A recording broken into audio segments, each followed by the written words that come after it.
Desde menino, com talvez 8 ou 9 anos, um dos temas que mais me fascina é o cangaço. E eu digo fascina não só no sentido histórico. Hoje em dia, o interesse já é mais histórico mesmo. Uma vontade de entender o que fomos para entender o que ainda somos. Mas no começo, o que me pegou foi a primeira visão que eu tive. Eu lembro de achar na casa da minha avó um daqueles DVDs piratas de feira, com 4 filmes gravados no mesmo disco. 2 deles eu nunca esqueci: Baile Perfumado e Corisco e Dadá. Foi ali, diante da luz trêmula e azul da televisão, que o cangaço apareceu para mim pela primeira vez, não como crime nem como lenda, mas como simples e pura arte. Aqueles homens usavam o couro como quem veste uma armadura ritual, mas se cobriam também de panos coloridos, medalhas, fitas, moedas e metais preciosos, um luxo agreste, uma desordem que era, ao mesmo tempo, uma forma de ordem. Pareciam saídos não apenas de outro tempo, mas de outro mundo. Sem falar dos muitos símbolos que eu não compreendia, estrelas, cruzes,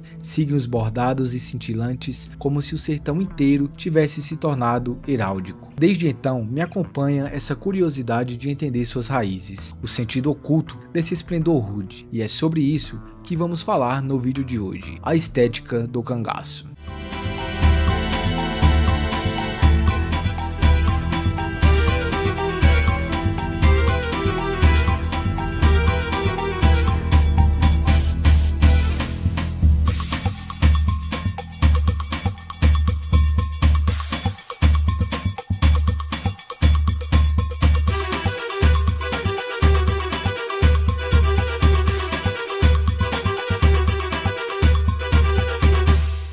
Antes de tudo, vale dizer que este não é um vídeo sobre a história do cangaço. Caso você queira saber mais sobre a história em si, você pode ver um dos melhores vídeos que eu já fiz aqui no canal, mas que poucas pessoas assistiram. O link vai estar aí na descrição. E bem, pelo orgulho, sobranceria, vaidade e pela força de uma subcultura abrangente, o cangaço sumaria a franja de todos os irredentismos, se confundindo com a resistência aos poderosos. Está em curso um processo de robinhoodização do cangaceiro, que ocorre tanto de fora para dentro quanto de dentro para fora. Assim como outras revoltas, o cangaço cabe em uma revisão. Pode ser visto como uma regressão à cultura primitiva, recalcada, mas não destruída. Isso, contudo, não anula o fato de ser banditismo ao rigor da norma jurídica. Em sua raiz de insurgência nômade e autônoma, o cangaço é tão velho quanto a colonização. O sertão forneceu a esse fenômeno um nome regional, um tipo de homem vocacionado à aventura, um meio físico adequado à ocultação e uma cultura francamente receptiva à violência. Nos primórdios da vida na Caatinga, a vida da espingarda era um procedimento legítimo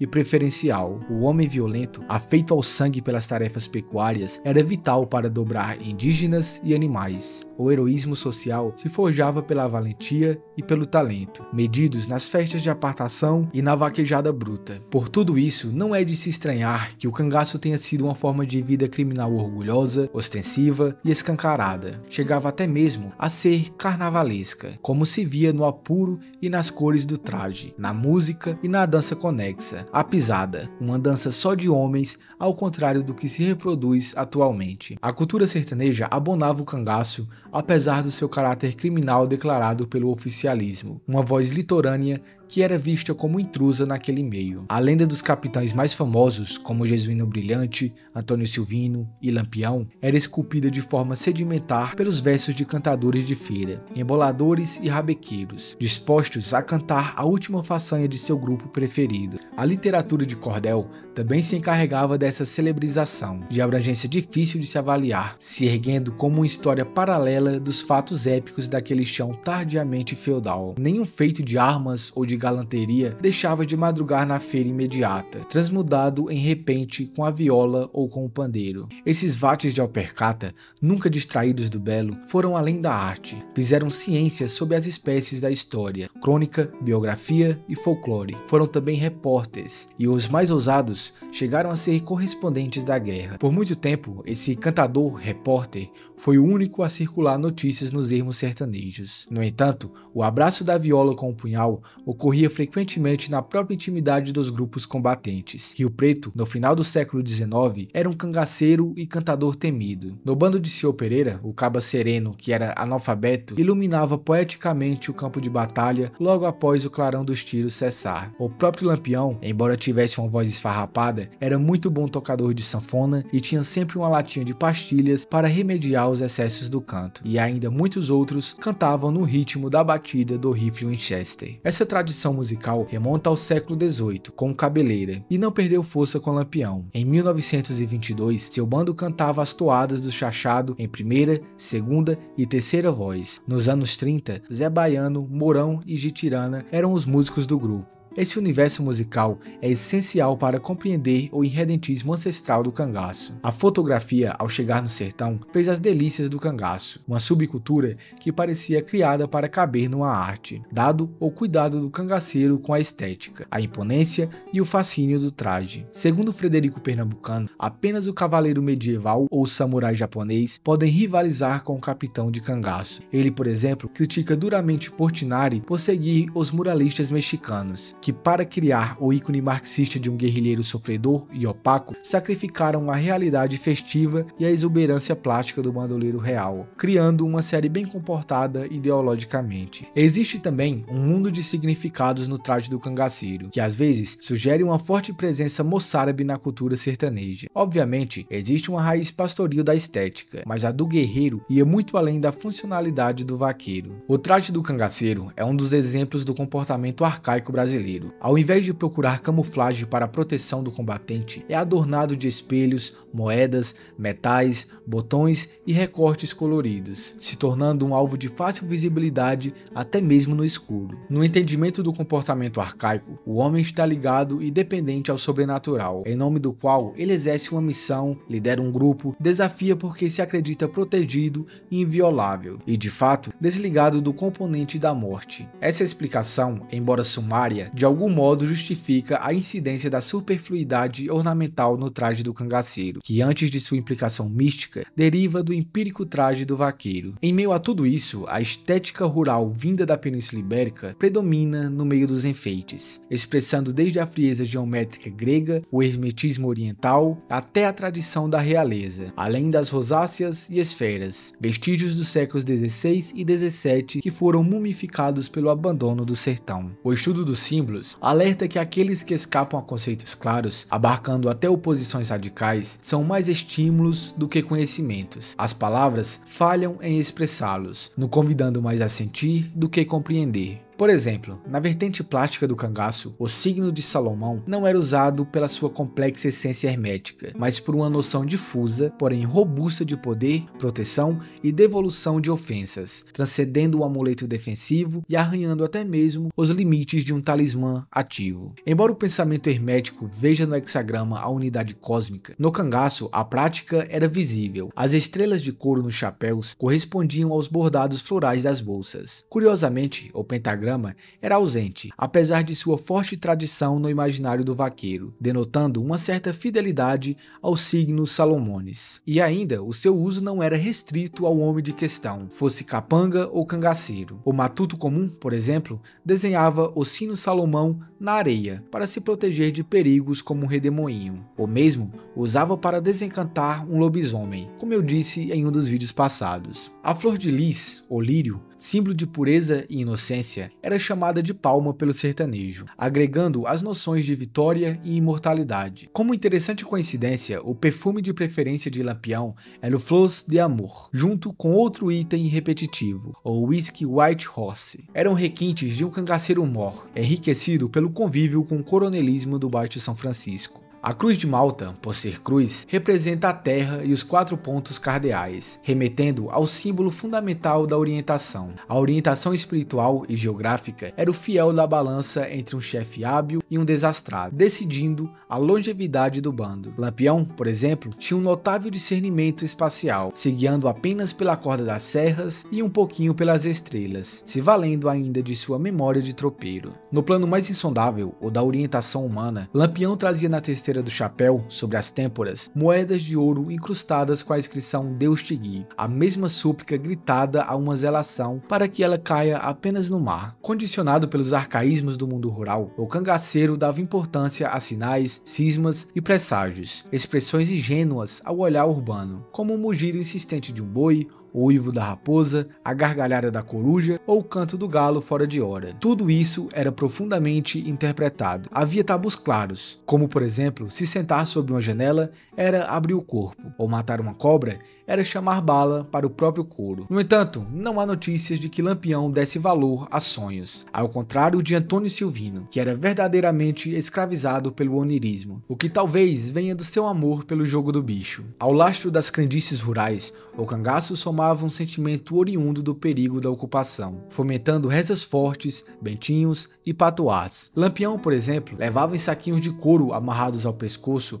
ao menos 8 orações, incluindo a da pedra cristalina e a das 13 palavras ditas e retornadas, algumas datando de 1916. O efeito protetor vinha do contato físico com o corpo, e o afastamento, mesmo que breve, eclipsava a cobertura por dias. Disso decorria a queixa das cangaceiras sobre a rarefação do amor, que só ocorria em momentos de segurança. Homem de batalha não podia andar com mulher. Se ele tivesse uma relação, perdia a oração, e seu corpo ficava como uma melancia. Qualquer bala o atravessava. As orações a serem rezadas, Lampião dominava de cor. No pé baleado, ele ainda usava uma palmilha de anjo e no pescoço ostentava um extraordinário crucifixo de ouro, que foi roubado da baronesa de Água Branca em 1922. Uma bela concessão ao catolicismo tramontano, que convivia diariamente com o catolicismo popular. Lampião ainda tinha algumas esquisitices, como ler estrelas ou retroceder no caminho após consultar um ramo verde. E é interessante que não existem referências de que ele tenha caído em tocaias, fato que intriga até hoje e fundamenta a crença de que ele realmente adivinhava. Até mesmo homens esclarecidos, como o sargento Davi Jurubeba, tinham a convicção de que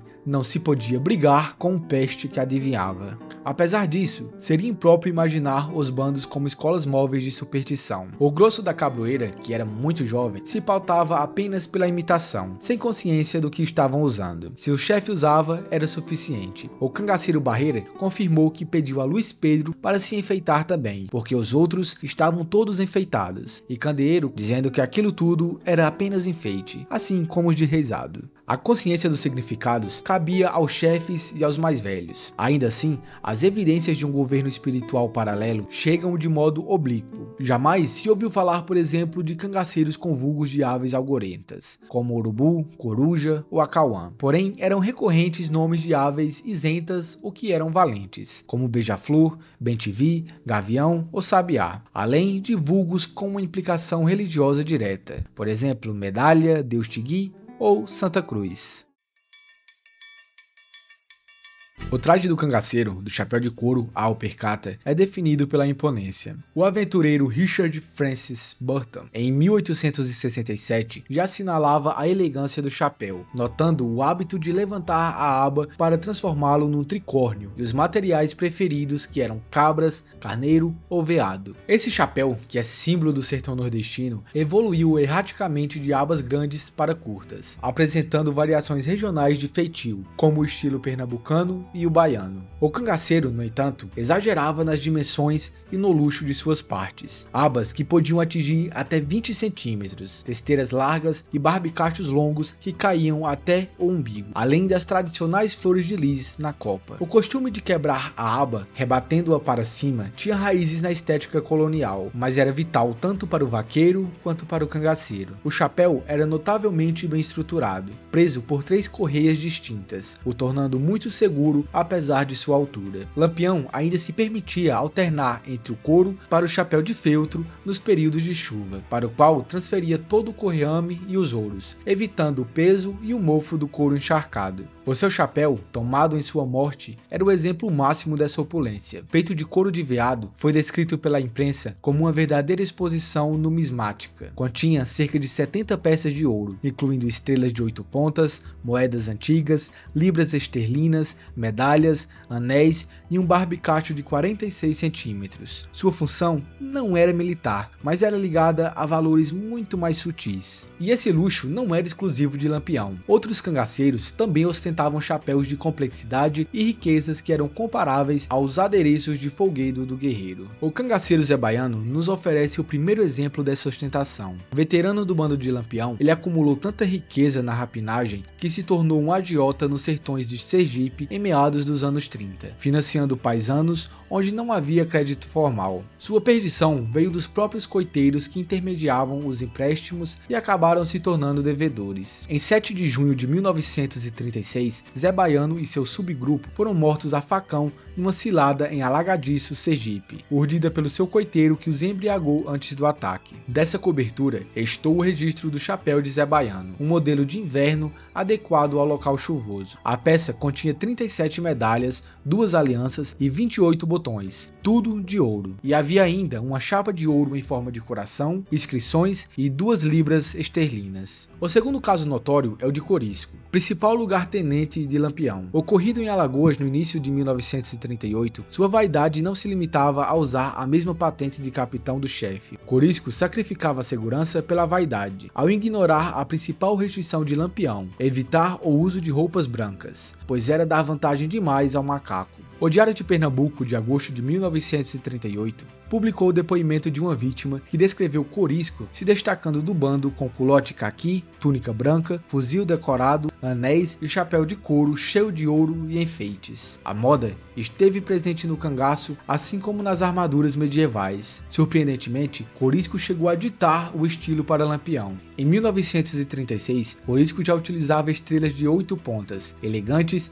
e enormes na aba de seu chapéu. Lampião, cujas fotos de Abraão em 36 mostram apenas singelos signos de Salomão, só imitaria esse adorno entre o fim de 37 e 38, usando no chapéu que portava em sua morte. Corisco se tornou excessivamente elegante no final de sua carreira, permitindo que o estético abusivo se sobrepusesse perigosamente ao funcional, tal como os fidalgos da cavalaria medieval tardia, imobilizados por sua prosápia. Foi nesse estado que no início de 38 ele teve seu chapelão de couro arrebatado pela volante, no coito da fazenda Lagoa de Patos, após ser surpreendido por tiros enquanto curtia uma bebedeira sob um embuzeiro. Ao chegar em Piranhas, a peça arrastou uma multidão. O tenente João Bezerra, chefe da volante local, e sua esposa foram vê-la. Os militares presentes, indiferentes à estética, discutiram o valor dos metais. Bezerra estimaria mais tarde que havia ali uns 2 contos de réis em moedas de ouro. Anos depois, sua esposa ainda recordava o encanto de encontrar uma tesourinha de ouro puro embanhada no barbicacho traseiro, preso por uma fina correia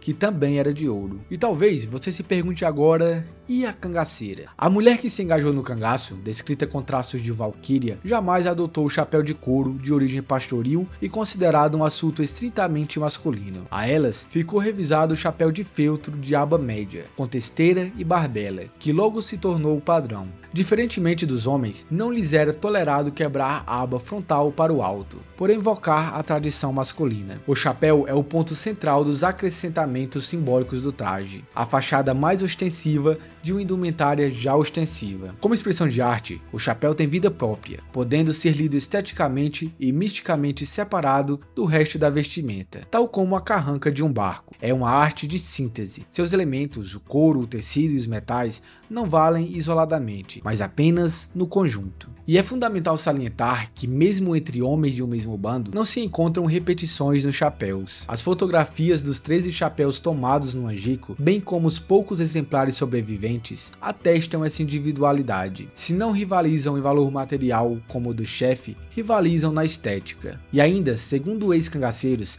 cabia ao chefe enfeitar seus afilhados, fornecendo os metais nobres e auxiliando na confecção. O próprio Lampião era o exemplo máximo. Quando o candeeiro se tornou seu guarda-costas, Lampião passou 2 meses desenhando, costurando e bordando um jogo de bornais para ele, num gesto de aliciamento hábil para garantir a lealdade do afilhado. O chefe entendia a necessidade de uma política de afagos para amenizar sua disciplina rígida. Alfaiates de couro ou pano, desde que tivessem coragem, eram candidatos naturais à chefia. O próprio Lampião se orgulhava de sua habilidade, se deixando flagrar pela câmera de Abraão em 1936, sorrindo enquanto costurava numa máquina de costura. Os chapéus, que eram comprados dos mestres que lidavam com o couro, eram decorados nos coitos. Lampião distribuía candeeiros e, dominando inteiramente a máquina de costura, liderava o trabalho de adição das correias, estrelas e moedas, que eram costuradas à mão após a perfuração com uma sovela fina. Trabalhavam com muita atenção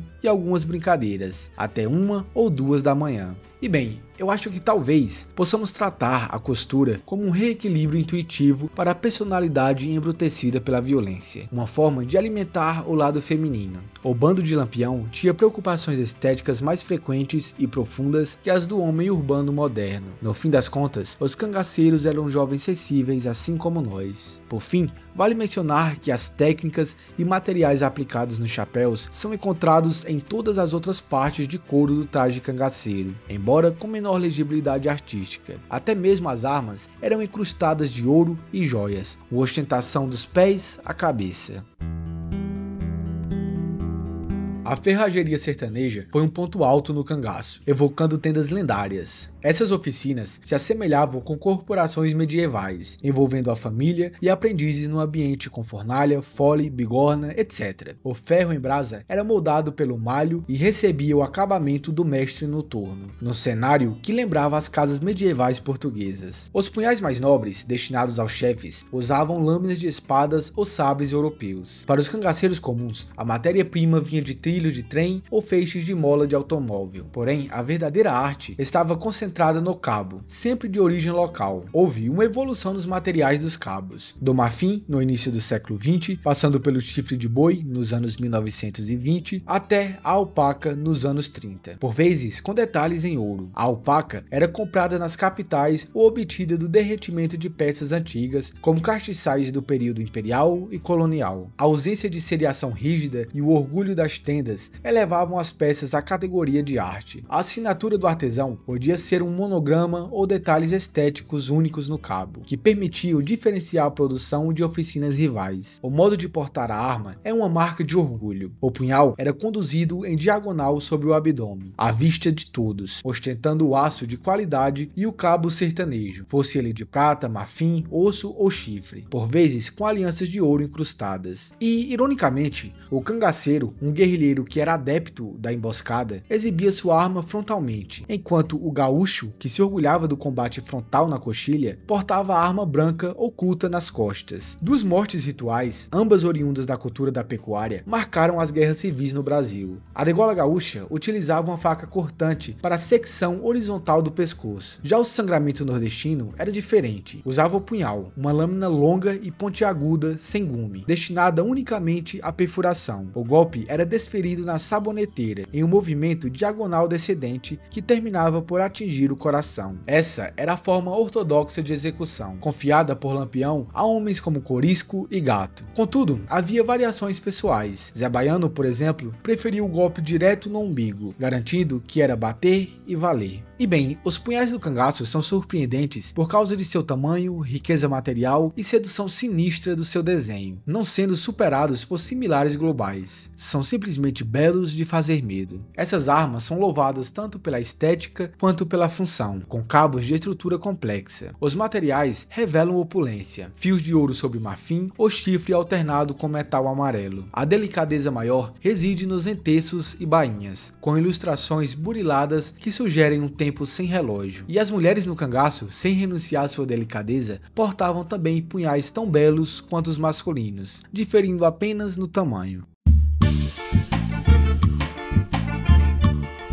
Das bolsas laterais, o embornal ou bornal, vinha o matiz do conjunto do traje. A estética do bornal obedecia a uma geografia de produção. Na secura pernambucana, predominava o desenho geométrico, puxado a galão de cor contrastante sobre a lonita ou brim grosso. Na opulência baiana, o bornal recebia os motivos florais mais vivos que se possa imaginar, bordados à máquina em ponto corrido, até fazer sumir o tecido de suporte. Era um verdadeiro porre de cores. Visíveis por todos os ângulos, Os bornais respondiam por mais de 2/3 desse delírio de tons. O mais ficava por conta do lenço de pescoço, a jabiraca do jargão, embramante, seda ou tafetá, segundo a hierarquia. No modo como se dava o apresilhamento da peça no pescoço, havia um outro sinal de poder, nada de nó. Puxadas as duas pontas para frente, o cangaceiro ia colecionando alianças de ouro, apertando abaixo do gogó também com anéis não volumosos, se tomando como rico quando formava o cartucho. E houve desses muito famosos, como por exemplo o de Luís Pedro, que chegava a ter mais de 30 alianças. E o peso de todo esse equipamento, armas, munição, o ouro cravado e o lastro ouro guardado, podia chegar aos 30 quilos, e o cangaceiro carregava o peso limite do infante na marcha, no ardente trópico semiárido. Lampião dizia que já estava acostumado, e quando andava sem aquele peso se sentia leve, dominado até pelo vento. O bornal, como a cartucheira e a luva, era confeccionado na intimidade do bando. Lampião era um sucesso na máquina de costura. O bornal de Zé Baiano, recolhido em 1931, trazia no centro das estampas floreadas as iniciais orgulhosas J e B. O de Maria Bonita, na hora da morte, era de um veludo alemão em cor de vinho, um luxo que Lampião não permitia nem a si mesmo. E por fim, sabe para que mais o bornal prestava? Para travesseiro. Na dormida, quase ao relento da caatinga, a cabeça dos cabras metida entre as estrelas do céu e as flores coloridas do bordado.